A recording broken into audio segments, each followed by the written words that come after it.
observers believe that no one should expect any big changes in Tel Aviv's policies, irrespective of who or which party is in power.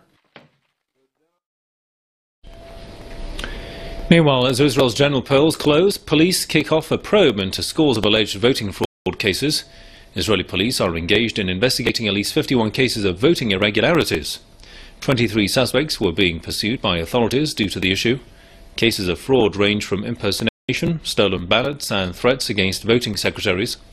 Israelis went to the polls in an election widely seen as a challenge to Prime Minister Netanyahu's policies on Tuesday. Well, for more on this, let's go to Belfast and talk to Saeb Sha'ath, author and Middle East expert. Welcome to the programme. So, Mr. Sha'ath, the main question for many is that regardless of who wins these elections in Israel, will there be any change in the situation of the Palestinians?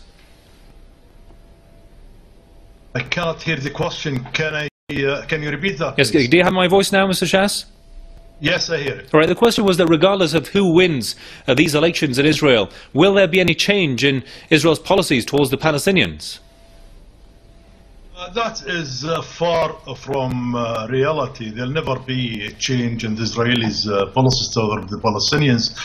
The Israelis are a group of looters who came from all around the world and occupied Palestine, and they try to show their supporters and sponsors in the West they are democratic people to try to sell themselves to the taxpayers of the West as civilized people who deserve the money they get in from there. So I don't think ever will be a change from that side at all in the Israelis' policies. I'll give you an example of that. During the war in Gaza, we noticed there is a poll was conducted among the Israelis and showed nearly 95% of the Israelis' population who participated in that poll supporting the war on Gaza, knowing that Gaza is besieged and blockaded territory, and I still wanted to see this genocide committed against the Palestinian.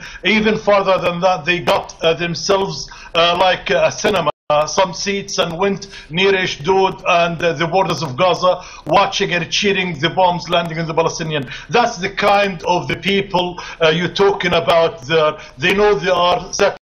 They know they came and looted this land. All what they are supporting, they're supporting a security and military leadership to secure their loot and to keep inflicting pain in the Palestinian. But saying that as well, this is created the problems for Netanyahu. Since Netanyahu was in office, we never seen the Israeli government or the state of Israel acting at all.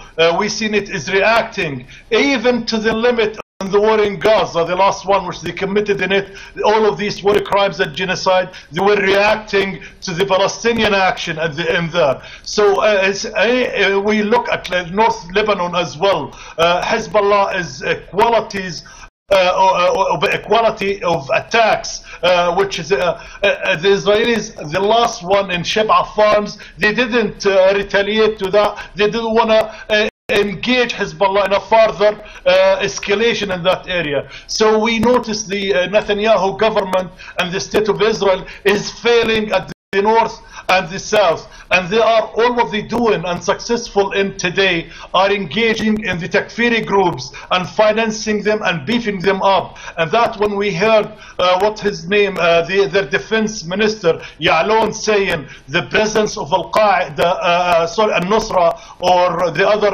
takfiris in there is suiting the state of Israel because it's deny the resistant movement access to Golan Heights and reactivating that against the state of Israel. And from there, the other point which he was successful, his show when he put on the American Congress, trying to put fear in the American people from the civil nuclear program of Iran to encourage the Americans to sort the problem for him, to attack Iran, because the Palestinian resistance, the Lebanese resistance, and the Golan Heights, which was Syria resistance as well, are all backed by Iran. And he couldn't, and his state, doing anything to secure the state of Israel anymore, and to appease his electorates, he done that show in there to try to provoke the Americans to come to his aid and to launch a war. But to his dismay, nobody dancing to his tunes today.